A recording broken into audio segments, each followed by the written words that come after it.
vedare tinokuchingamidzai zvekare kune chimwe chirongwa pano paZim Facebook Secrets and Confessions. Tadzoka zvekare nemamwe mamessages.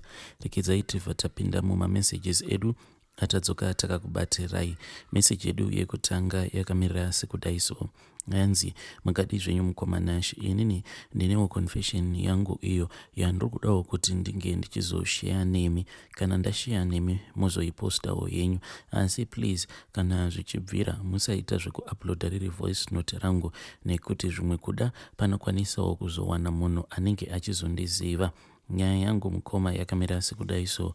Mugore ra2006 ndainge ndichingoitawo zvekutengesa. Ndaita zvekutengesa ma-airtime ndichirarama zvangu ndirimo muHarare.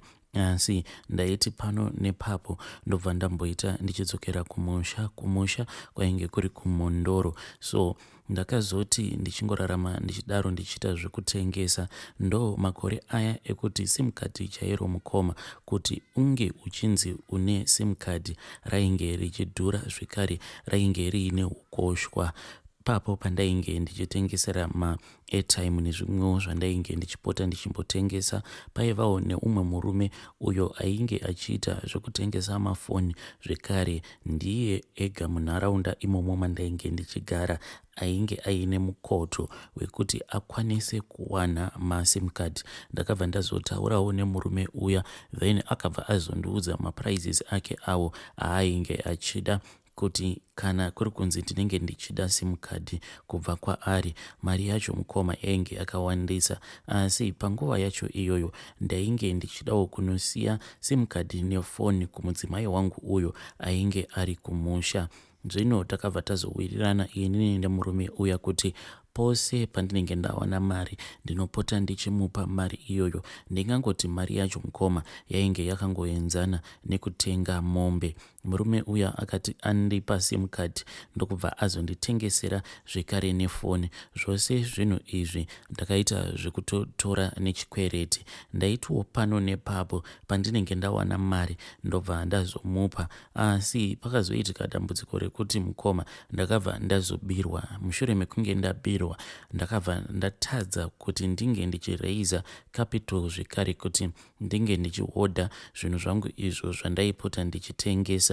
Munongozivawo kaupenyu kemuZimbabwe kuti profit yako inenge iri pastoku pako. Zvino kana kuri kunzi ukazobirwa manje kuti ukwanise kuzoreiza capital yako zvinenge zvichinetsa. Ende panguva yacho iyoyo ndichizosvika pakunobirwa inhau yekuti pane umwe musikana uyo wandainge ndakecha.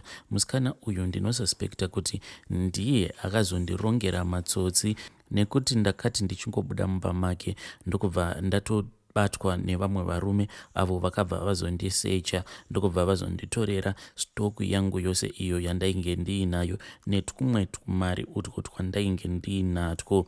Saka pandakaona kuti ndo situation yainge iripo, ndakabva ndazombotengesa tumwe tushumanana tustoku twandainge ndakasiya kumba, ndokubva ndazowana mari yebhazi ndikabva ndazobuda muHarare ndichitoita zvekutiza. Ndikabva ndazodzokera kumusha kumudzimai. Ndichinosvika kumba handina kuzobudira mudzimai wangu pachena kuti chainge chakakonzeresa kuti ndinge ndichizosvika pakubirwa stoku yangu inhau yekuti ndainge ndakakecha umwe mukadzi uyo wandainge ndakakecha, iye ndokubva azondirongera matsotsi, asi ndakangotaura zvangu dzimwewo ngano zvadzo. So ndakagara kwechinguva chakati rebei ndiriko kumusha ikoko, asi mukoma ndakabva ndazotanga kubuda mamwe maronda ainge achirwadza kumagadziko angu. Pandakatanga kubuda maronda awa ainge achirwadza kumagadziko kwangu, ndakafungidzira kuti zvimwe kuda pane umwe mukadzi ainge akandipa siki. Sezvo ndiri kuHarare ndainge ndiri munhuwo ainge achitoponeswa nekupota ndichienda kunokecha mahure aya. Saka ndakafungidzira kuti pane umwe ainge akandizodza siki. Ndakabva ndazotanga kufamba mukoma kunzvimbo dzakasiyana-siyana ndichinwiswa mishonga yakasiyana-siyana, asi maronda aya ainge ari kumagadziko kwangu ainge achitowedzera kutoita wese. ainge ava kutoita zviya zvekuti kana ndakapfeka underwear waizotonzwa underwear riya rava kutoita zvekutonamira pamagadziko ako, ende maronda awa ainge achitushuka mvura. Ndakambotanga ndichavanziridza maronda awo ainge achitushuka mvura achibuda kumagadziko kwangu. Kudzamara ndazotoona kuti panapa kana ndikaramba ndichingovanzira mudzimai wangu ndinokwanisa kuzotosvika pakutonyura. Ndakabva ndazoudza mudzimai wangu kuti izvi ndo zvainge zvichiitika. Mudzimai wangu akati anditarisa ndopaakabva azoti taifanira kuti tinge tichienda kuna gogo vake. Takabva tazoenda kuna gogo vake paya. Taenda kuya vakazoti vandivheneka, ndopavakabva vazondiudza kuti maronda ose awa andainge ndichibuda kumagadziko angu kwainge kusiri kuti ndainge ndakatapurirwa chirwere chepabonde, asi inhau yekuti ndainge ndakagadzirwa. Pavakangotaura nyaya yekuti ndainge ndakagadzirwa, kana neni ndakabva ndanzwisisa kuti nyaya yainge iripo. Ndainge ndakagadzirwa nemuchinda uyo wandainge ndakatiza nechikwereti chake, uya ainge akandikweretesa simukadhi zvekare nefoni mukoma. Kubvawo ipapo gogo vaya vakabva vati ivo vaikwanisa kuti vange vachizoputsa mhiko dzacho idzo dzainge dzakaitwa. Takabva tazoputsiswa mhiko idzodzo idzo dzainge dzakaiswa pamusoro pangu, dzainge dzichikonzeresa kuti ndipote ndichiputika maronda kumagadziko angu. Zvadaro mukoma ndopandakabva ndazodzokera kuHarare. Ndingangoti kumashure kwose uku hongu kun'anga zvangu ndainge ndakamboenda, ndainge ndakangoendawo kun'anga as part of the family, kana kuri kunzi semhuri kune kwatinenge tichidawo kuti tinge tichingofambawo tichinobvunzirawo izvo zvatinenge tichida kungovhunzira.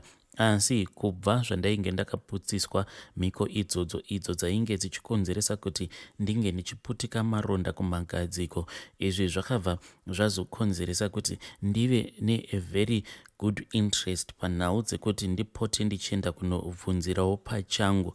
Ndakati ndadzoka muHarare ndokubva ndazochinja nzvimbo iyo yandainge ndichigara. Ndakabva ndazotanga kugara kune imwe nzvimbo.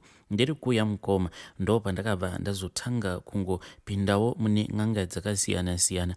Umwe neumwe ainge achindibatisa icho chaanenge andibatisa. Kudzamara ndazosangana neimwe n'anga iyi iyo yakandiudza kuti yaikwanisa kundipa kabhodhoro kelaki. Saka yakati yandipa kabhodhoro kaya kelaki, mushure memazuva mashomanana ndopandakabva ndaona kuti chose chandainge ndichibata chaikwanisa kuti chinge chichiendeka. Saka yainge yakandiudza kuti kana ndikakwanisa kuzowanawo kamari kanenge kari nani, ndaifanira kuti ndinge ndichizodzoka kwairi kuitira kuti ndinge ndichizotenda. Ndakazoti ndadzoka kuya mukoma mushure mekunge tapinda mumatare ndava kuvhenekwa, ndopandakabva ndazonzi ndaifanira kuti ndinge ndichizonyora mazita ehama dzangu mubhuku. N'anga iyoyo yainge iine bhuku. Ndakabva ndapiwa bhuku riya ndokubva ndazotanga kunyora mazita ehama dzangu including my mother.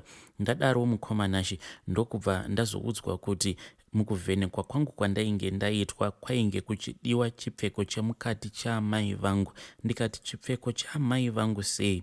Zvikabva zvanzi kuti mhiko dzacho dzinge dzichizoshanda ende kuti kabhodhoro kaya kelaki kange kachizoshanda. Ndaifanira kuti ndinge ndichidzoka nechipfeko chaamai vangu chemukati. Asi mukoma ndakabva ndaudzwa kuti pastage pacho pandainge ndava pekuti ndinge ndichikwanisa kuzova munhu anenge achioperata nemishonga elaki, ndainge ndava paadvanced stage. Saka kuti ndinge ndichidzokera kumashure zvainge zvisingaiti.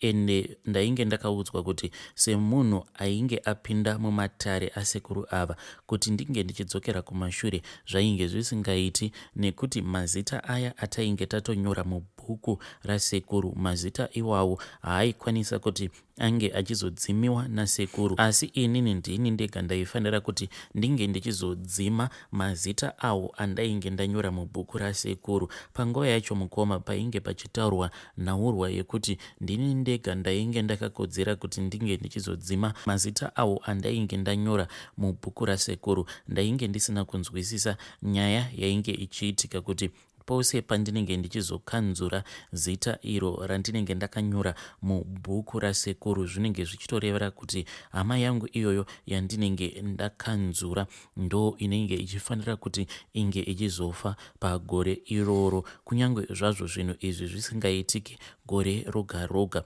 Mukoma, ndakabva ndati apa painge pasisina kana plani, ndo pandakabva ndazodzokera zvangu kumusha. Sekuru ava vakandiudza kuti mari yose yekuti ndinge ndichidzokera kumusha ivo vainge vachizondiitira plani, asi icho chainge chiri chikwereti chandaifanira kuti ndinge ndichizovadzosera nekuchimbidzika.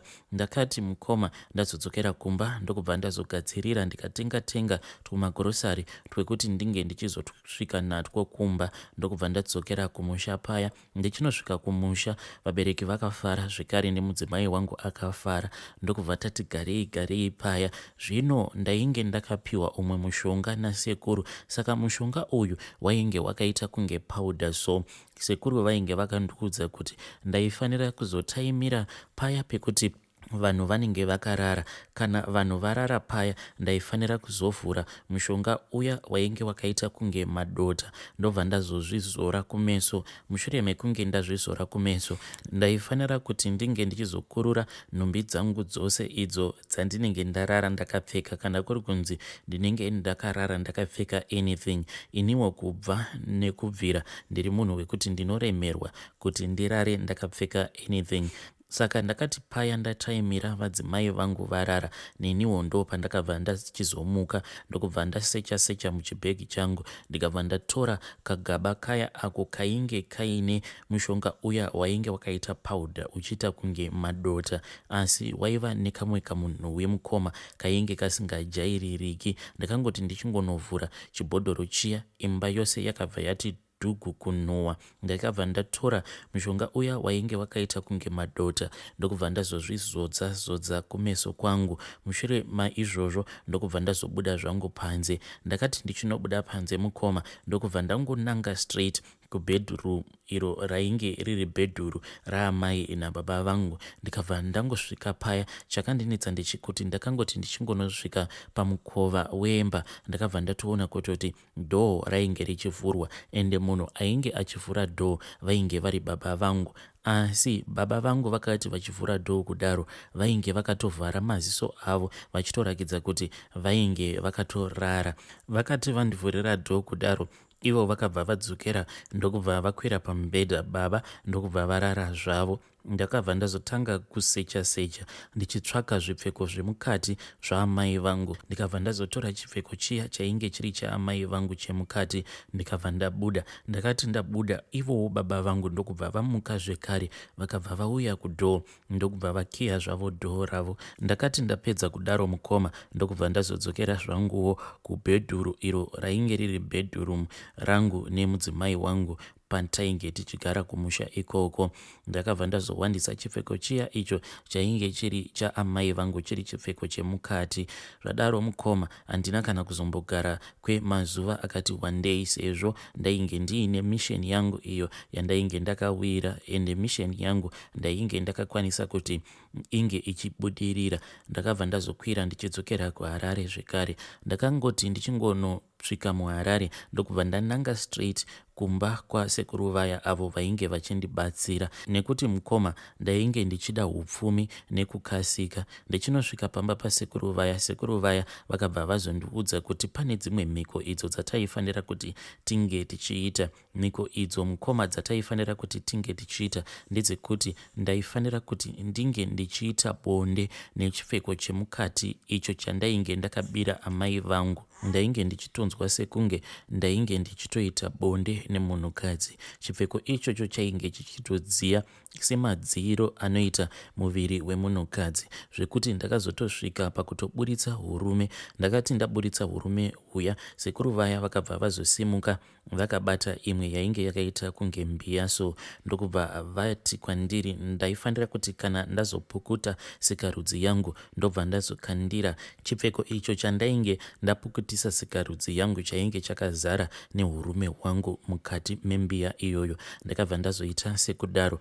Zvadaro mukoma, sekuru vaya vakabva vazodira mvura mumbiya iya iyo yainge iine chipfeko, zvekare chipfeko chainge chakazara urume hwangu, ndokubva vazoti ndinge ndichizonwa mvura iyoyo. Zoziva kuti sekuru ava vakazoita sei nechipfeko icho chaamai vangu chandainge ndavabira. Ndakabva ndazongoenderera mberi nekutengesa, vakabva vandiudza kuti mushonga uya wavainge vakandipa, mushonga welaki, kubva ipapo pandainge ndakazoita mhiko idzodzo zvainge zvichirevera kuti mushonga iwowo zvino wainge wava active. One day mukoma, ndakatoti zvangu ndichitobva pambudzi, pane umwe muchinda wandainge ndichida kuona, saka ndakabva ndazoti rekedzai zvangu ndinge ndichingofamba netsoka kuenda kuGlenora, nekuti ndainge ndisingadi kutambisa mari. Uko ndo kwainge kuine umwewo mukadzi wandainge ndichidanana naye, saka ndainge ndichida kuenda kunomuona. Zvino mukoma, ndakati ndichifamba, zuva rainge ratonyura, kwainge kwatosviba, ndo pandakabva ndazongonhonga mari. Pandakanhonga mari yacho mukoma, ndakaona kuti mari iyi yainge yakawandisa. Ndikaona kuti mari iyi yainge isingaite kuti ndinge ndichienda nayo kumba kwegirlfriend rangu riya iro rainge richigara kuGlenora. Ndokubva ndadzoka zvangu ndikatokwira kombi ndichienda uko kwandainge ndichigara. Mukoma, ndakazoti ndichinosvika mumba kuti ndinge ndichiverenga mari iya, mari yacho yakabva yatoshanduka. Ndakaitarisa kudai, mari iya ikabva yashanduka ikazviita kamwe kadhara. Kadhara aka ndo kakabva kazotanga kutaura neni. Mukoma, kadhara aka kana kachitaura neni kanenge kasingavhuri muromo kwete, asi unotonzwa kuti kanenge kachitaura newe kadhara ikako. Kadhara aka kakabva kati kwandiri, iko kanorarama neropa, asi kana dziri nhau dzemari kanokwanisa kundipa mari,